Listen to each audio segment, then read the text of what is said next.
Don't let the door hit you on your way out. Now, I'm not telling you to leave. I'm just saying that to bring up to your attention that the cost of health care can definitely be a kick in the rear to your financial retirement house. Hey, welcome to the Ease into Retirement podcast. I'm Tom Mosley, your host, where I promise you each week, if you'll give me up to 15 minutes, I'll do my very best to increase your financial knowledge. And as you know, if you've been following the podcast, we're on a 7-part series where we're working through the financial house. We've already talked about income, inflation. We've talked about investments. We've talked about taxes. And today we're talking about healthcare. It's number 27 of our podcast, and I want to jump right into it. I do want you to remember that though I, as a licensed insurance agent, am able to provide Medicare Supplement options to my people, I'm also trained through the state of California with the Medicare Supplement training, the AHIP training. Each year I go through about 33 hours of training so that I can make sure and provide not only Medicare supplements, but I can give advice to my clients on Medicare Advantage and can provide that to them as well. So we're talking about healthcare planning, but we're not just going to talk about Medicare, because when it comes to retiring and building that financial house, there's several things you need to make sure keep in mind. Also keep in mind what I was going to say just a minute ago.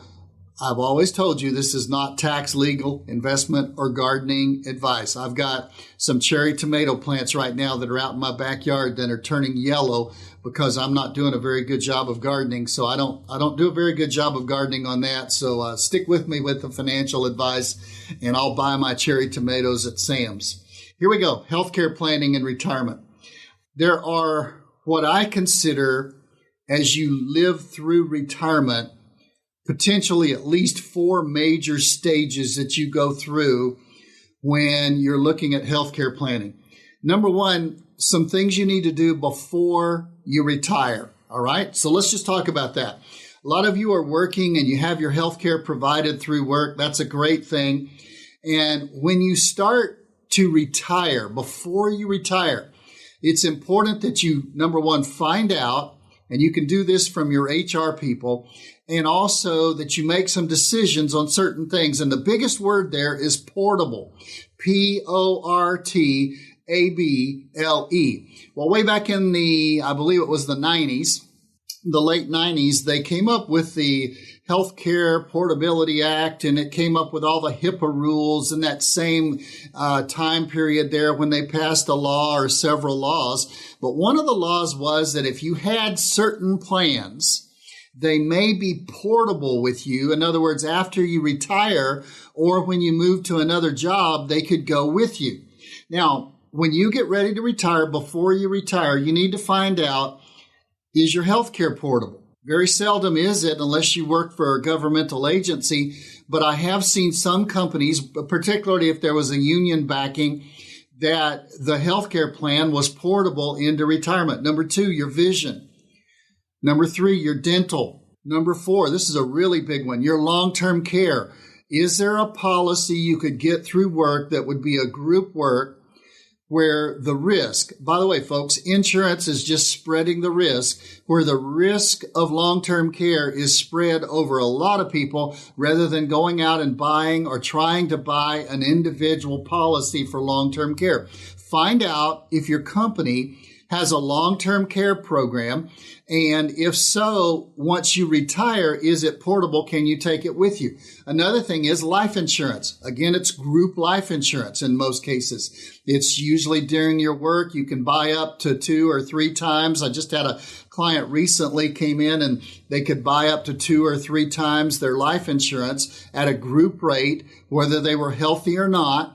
And they could take it with them. They were portable. And then there's also some portable policies for specific needs. Those are the policies that cover cancer, or if you've got diabetes, or if heart problems come in to effect, or if you if you go missing an arm or a leg, or a dismemberment type policy. A lot of those policies are portable. So it's really important that you make sure you know what you have with you at work that you might be able to take with you before you retire. Now, number 2, let's move into an area. Let's say you're about to retire, and either you or your spouse, if you're married, either one of you're under the age of 65. Well, then you got to ask yourself the question, where are we going to get our health insurance coverage until we qualify for Medicare? Well, there's good news, bad news. The good news is, thanks to the Affordable Care Act, that there's coverage that's out there. The bad news is you may not be real happy, particularly if you've had a good group policy at work. You may not be real happy with it. And once you find out the deductibles that are involved in the copays and the doctors that will or will not accept that may not be on your list of doctors. So before you retire, as you retire, if you're under the age of 65 or your spouse is under the age of 65. In other words, I hit my 65, I'm there. And you don't think about your spouse. You had to marry a young one because the rest of them that were your age were too smart to marry you. So you had to marry one younger. Just joking. I did that too. But you're marrying one that they're not 65 yet. So the question is, how are they going to cover their health coverage if they're attached onto your group plan at work until they reach the age of 65? That's the second level.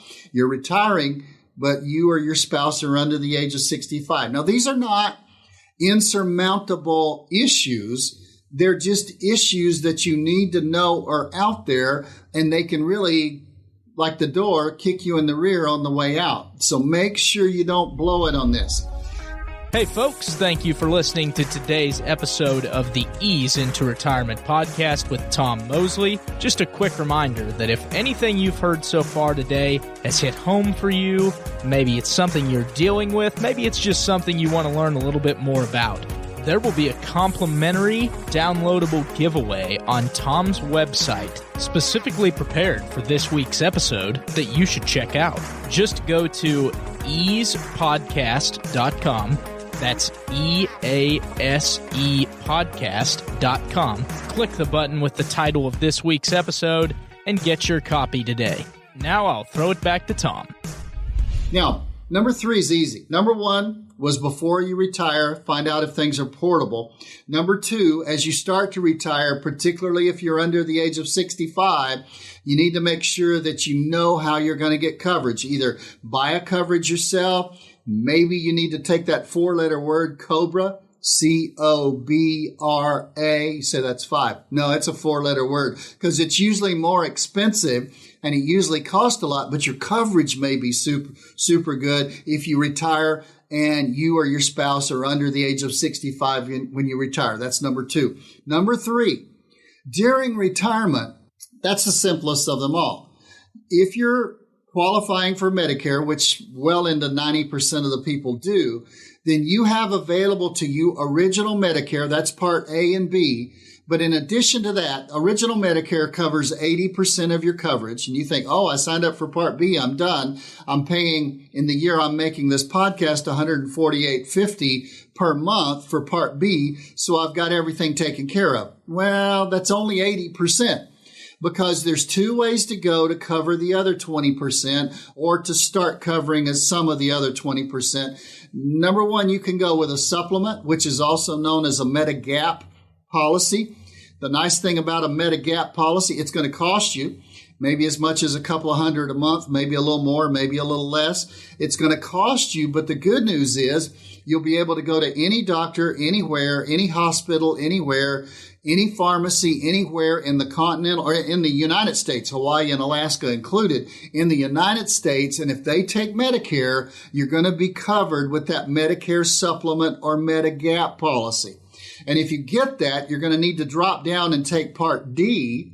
You know, we talked about Medicare, original Medicare being A and B. Well, I'll drop all the way down to D because you're going to have to pick up you're going to want to pick up a prescription drug policy, $40, $50 a month or so in that range, so that you can cover your prescriptions while you're alive, you're over 65, you're in retirement. And that's pretty good coverage. I mean, that's where I find myself right now in my life, I'm in that Medicare and I go with one or the other. I won't say on here where I go, but I can present both of those to you.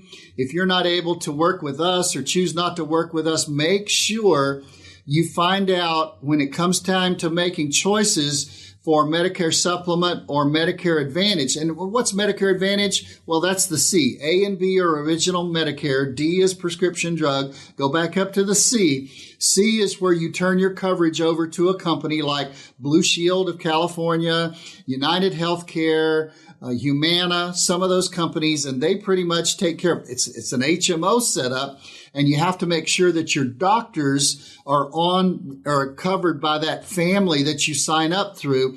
But it can be a really, really good coverage because that's not going to cost you a couple of $100 a month. In most cases in California, it costs you nothing per month to get involved in a Medicare Advantage. Again, if you're that age, you need to talk to us about it so we can help you.